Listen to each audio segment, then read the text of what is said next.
Hello, dear learners, and welcome to MOOC's Introduction to Sociology 2. Today, we will be dealing with origin of interpretive sociology. You have gained a conceptual clarity about interpretive sociology in the previous modules.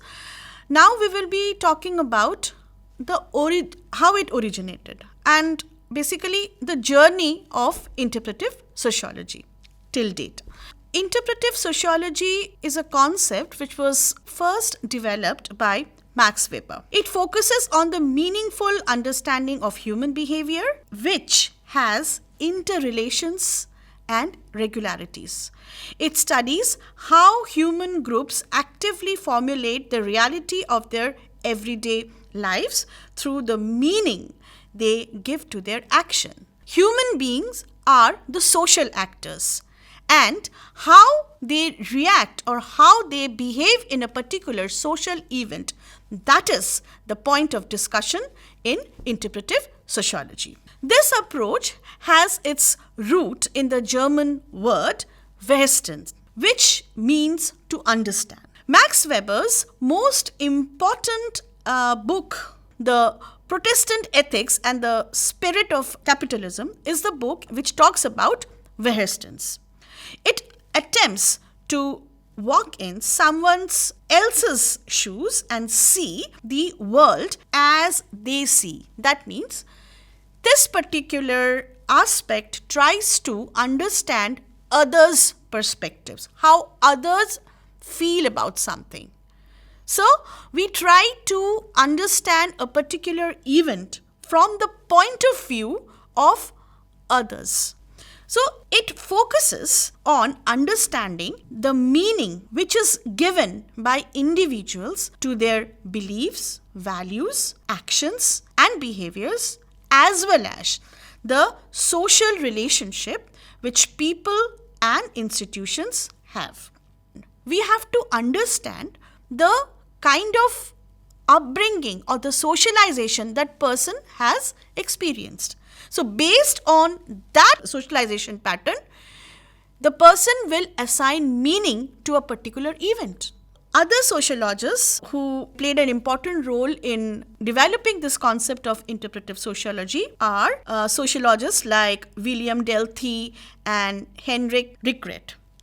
George Simmel, he was a German sociologist and a structuralist theorist whose focus was basically on the urban life and the form of metropolis. He was known for creating social theories. He was contemporary of Weber and is also recognized as a major developer of interpretive sociology. I may not be wrong to say that Weber developed interpretive sociology perhaps because he found some kind of deficiency in the positivist sociology, as it is not able to capture all the social phenomena. It is not able to fully explain why all social phenomena occur or what is important to understand about them.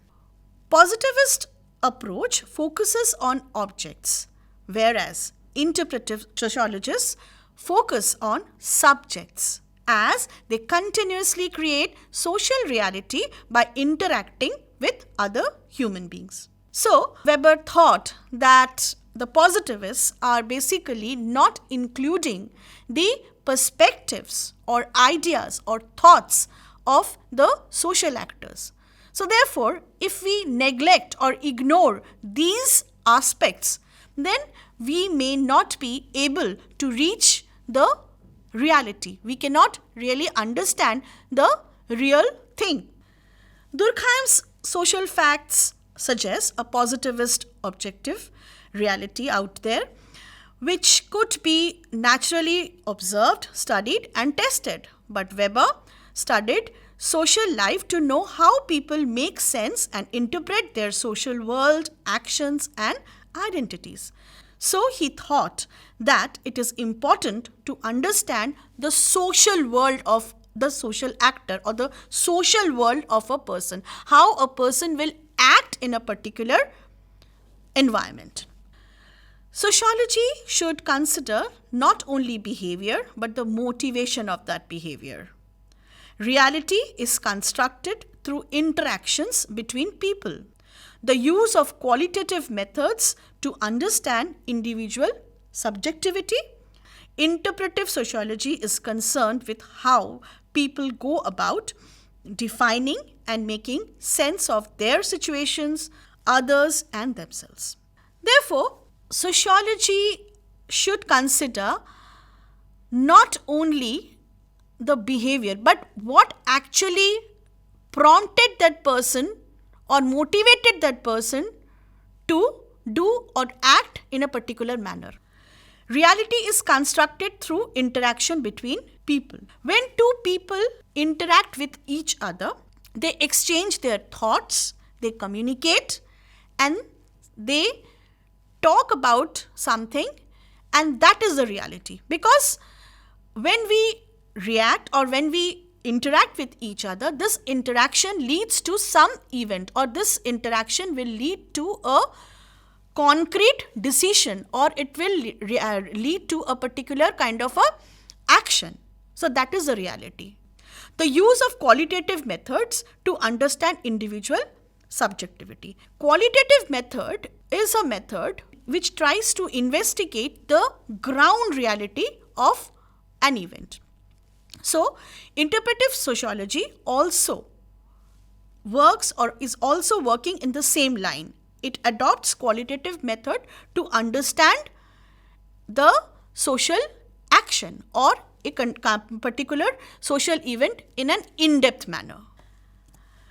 Thus, interpretive sociologists have opened a dimension to researchers so that they may understand how the groups they study construct meaning and reality through attempts to empathize with them and, as much as possible, understand their experiences and actions from their own perspectives. Here we have used a term, empathize.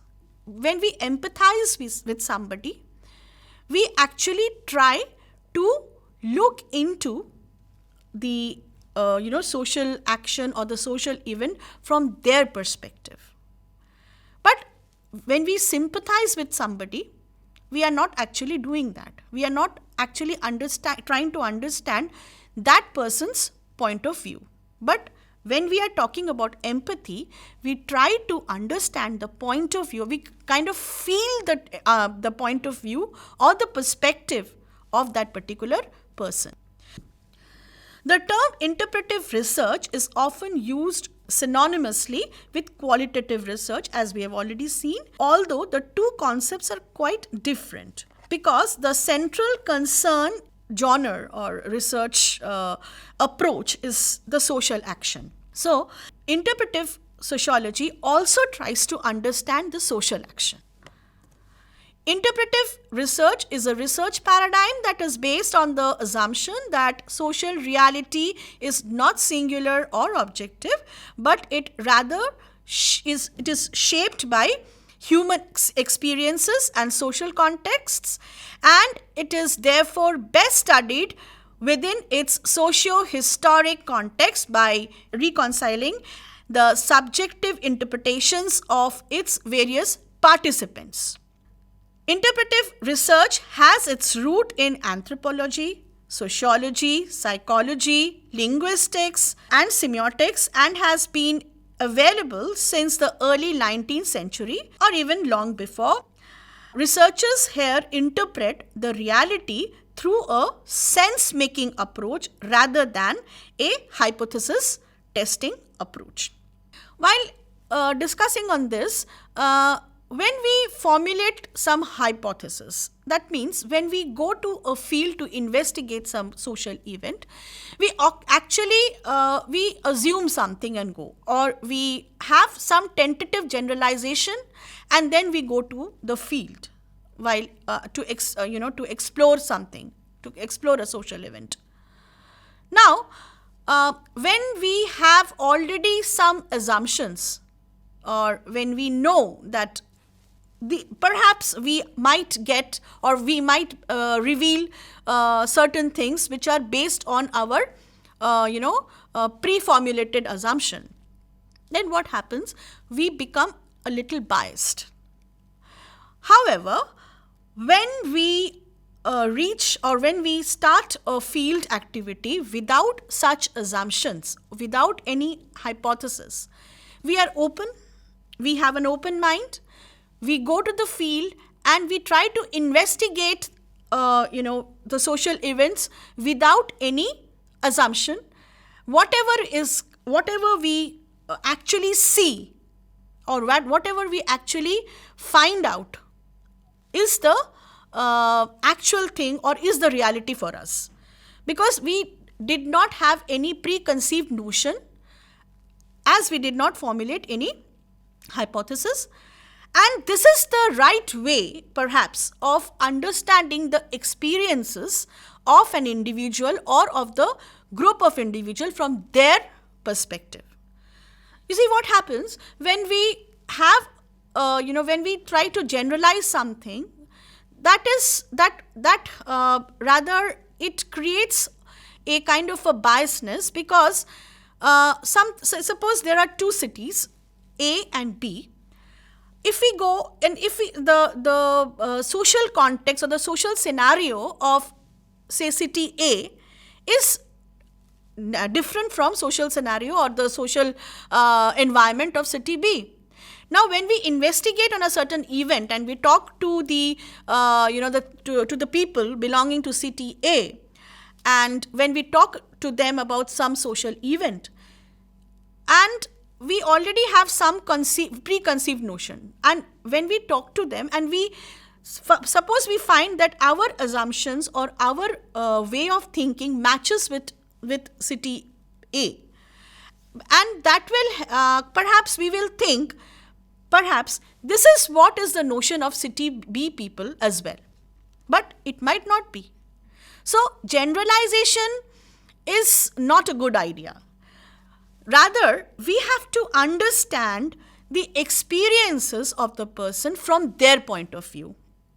So this is what the interactive or interpretive sociologists have to say, that we have to understand the point of views or the perception or the life world of the person from their perspectives, and generalization in some aspects, of course, generalization is a way of investigation, or can be a good idea. But however, when we talk about human experiences, or when we try to understand the social events, then perhaps in the context, while talking about interpretive sociology, human experiences is the key word that we have to understand and investigate from the person's or from the social actor's point of view.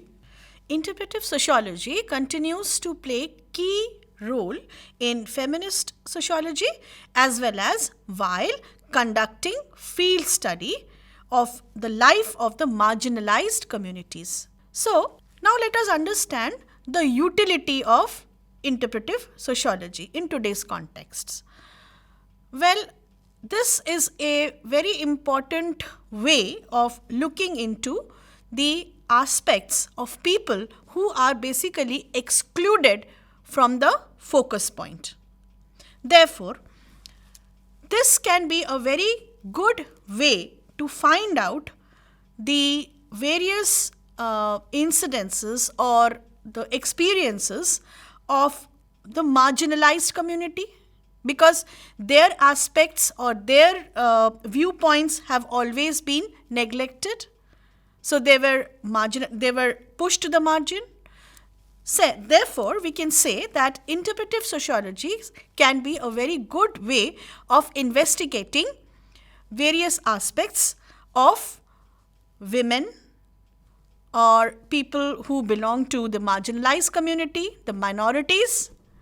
Therefore, interpretive sociology can really do a splendid job to investigate into the problems of as well as understand the various challenges that are faced by women or the marginalized communities.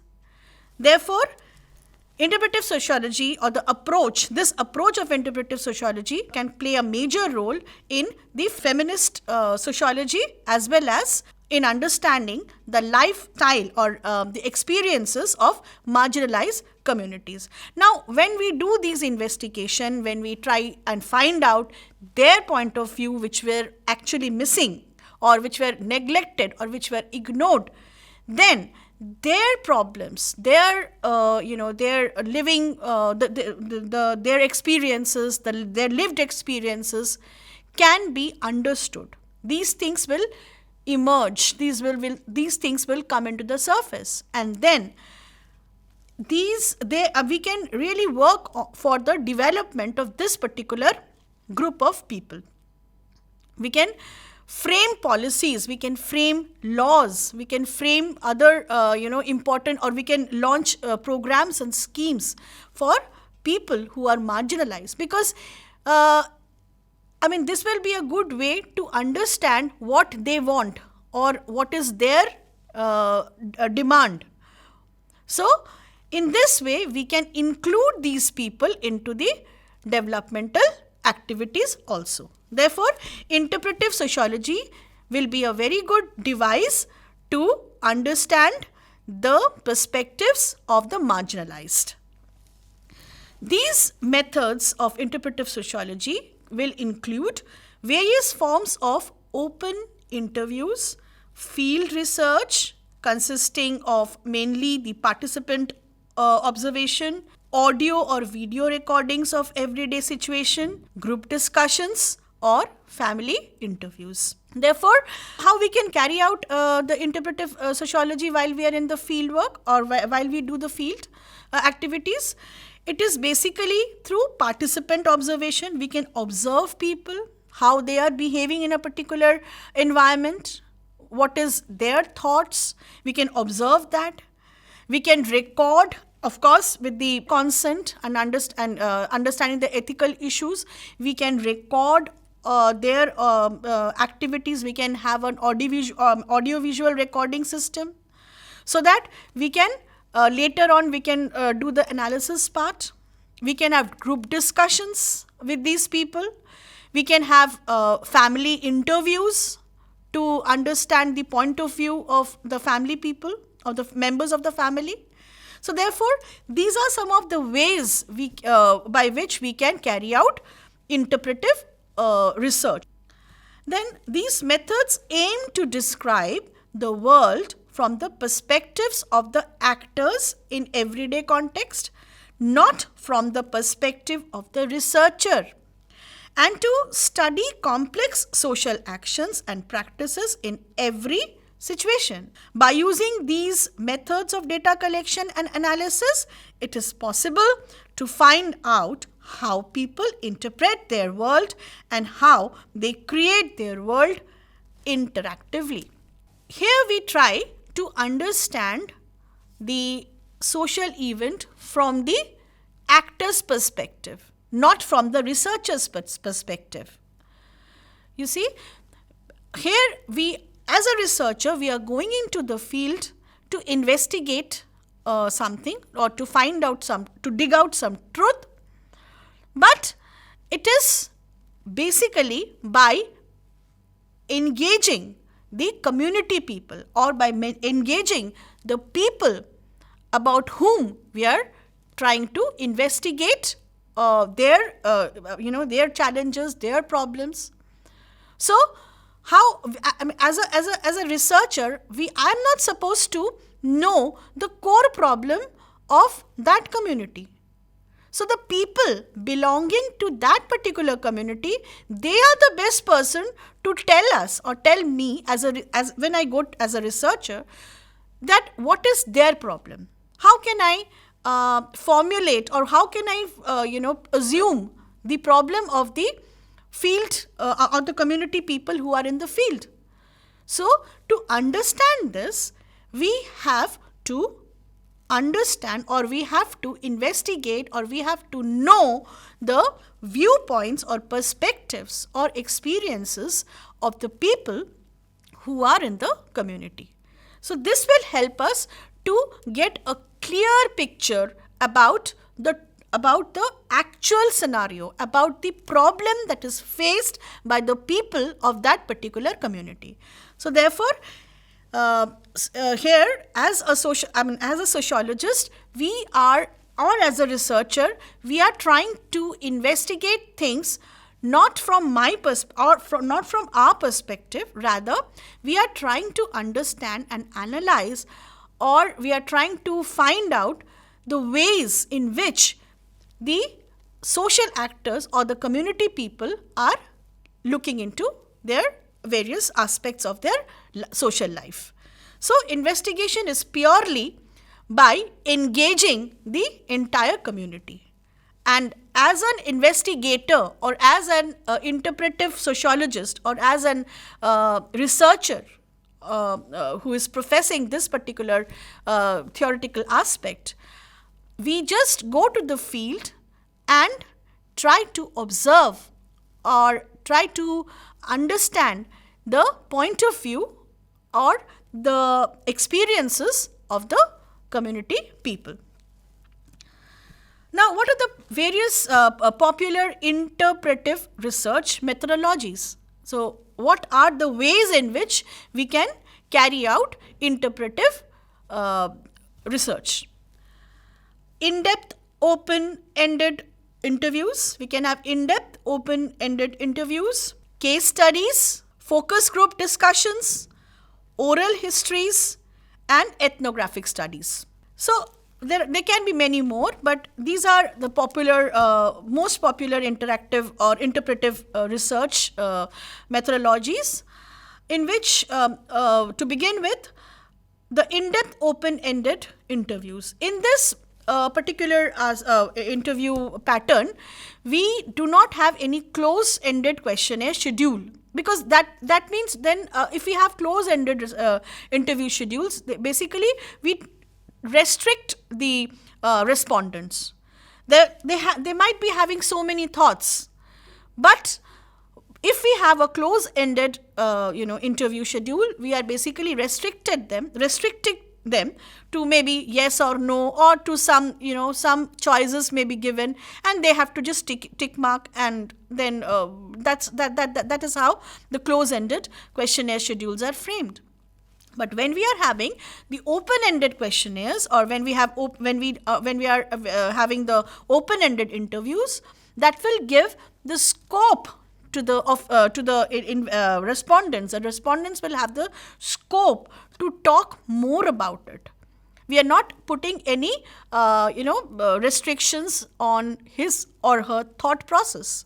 The person can talk about a particular event or on a particular aspect without any restrictions. So that is the beauty of the open-ended interviews. There might be so many aspects that perhaps the researchers might not have even thought about.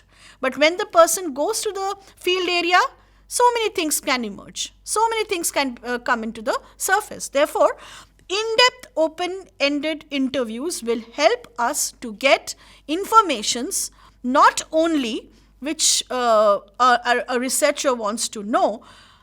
There might be so many other events, or so many other aspects which might emerge by this particular interviewing pattern. Next is the case studies. This is a very good way of investigation or investigating a person's thought or the person's life situation, their lived experiences. Not even a person, it can be a group also. Case studies can be taken of a person. It can be case study of an hospital, like how the hospital came up, what are the kind of facilities a hospital has. So all these things can be dealt in a detailed fashion when we carry out the case studies. Next, the focus group discussions, or the FGDs. FGDs is a very popular way of investigation. So we can have a group of people, and then we allow them to talk about a certain issue. Say, for example, I would like to know about the experiences of the rural people or the rural women about their healthcare facilities, or the available healthcare facilities in their in their primary healthcare center. So, what are the experiences that these women had? So, while talking about, or while in a group, they will discuss about the kind of experiences that they had while they went for some kind of health checkup. There will be arguments in a group. Women will participate, some will not participate, some will be listening, they will be only playing the job of a listener, while others will be talking. There will be some people who talk a lot, but however, there might be people or the group members who don't talk at all. So everything has a meaning.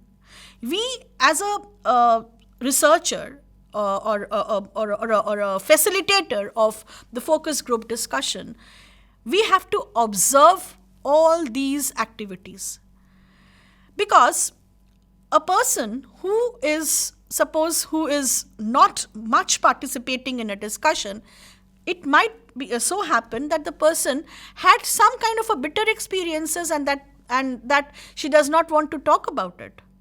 Or people who had some kind of problem while availing these facilities, they are quite vocal about their problem. So all these things can be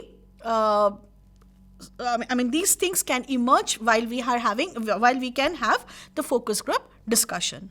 It's a very good tool to understand the various, the point of disagreements, the point of agreements.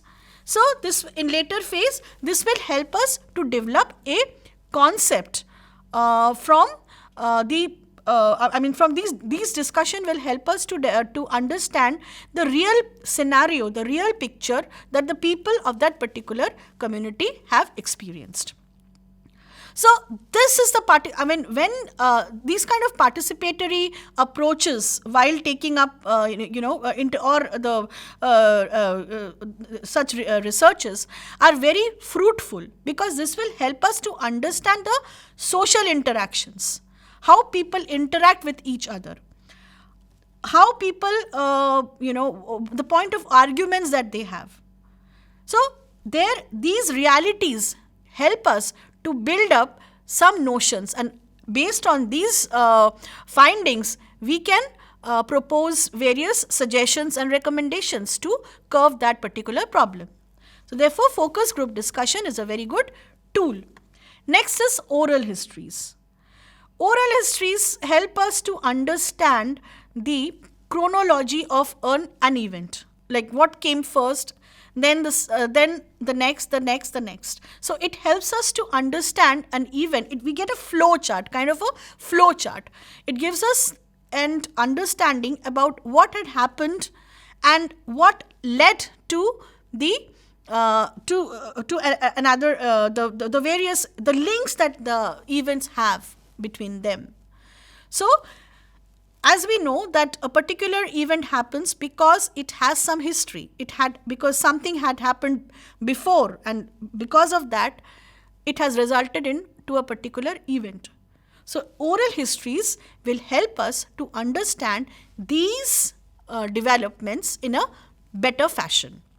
So this is also a very good way of taking up research or interpretive research. Then ethnographic studies. Ethnographic studies is basically a study which is taken up by the anthropologists and also sociologists to understand the lifestyle of a particular group. Say, for example, the tribals. The tribals have their own way of their own indigenous practices. They have their own indigenous way of leading their life. Their own they have their own religion. They have their own taboos, customs, and beliefs. So ethnographic studies will help us to understand how these taboos, how these customs eventually has impacted their lifestyle. So ethnographic studies tells us the lifestyle. It gives us an understanding about the lifestyle and how these sociological events or these the cultural practices has impacted or influenced somebody's lifestyle. So these are very important ways of, these are very, critically, if you can take up interpretive research, then so many ground realities, so we can really understand the truth of something, because we are actually getting an in-depth knowledge about the entire social event. Therefore, interpretive research is a very important aspect or a very important way of actually looking into the human experiences. So we should be thankful to Weber for introducing such a concept, because even in today's life, this is actually influencing a lot in carrying out our sociological investigations.